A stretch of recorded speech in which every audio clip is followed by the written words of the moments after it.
Hurricane Fiona made landfall along the extreme southwestern coast of Puerto Rico, near Punta Tocan, at 3:20 p.m. Eastern Time Sunday, with winds of 85 miles per hour, according to the National Hurricane Center. The hurricane is already causing catastrophic flooding as it moves just west of Puerto Rico and heads for the Dominican Republic, the center said in a 5 p.m. update.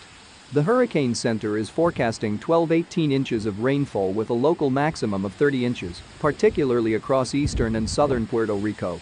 Nearby in the northern and eastern parts of the Dominican Republic, 4–8 inches of rainfall is expected, with a local maximum of 12 inches possible along the northeast coast.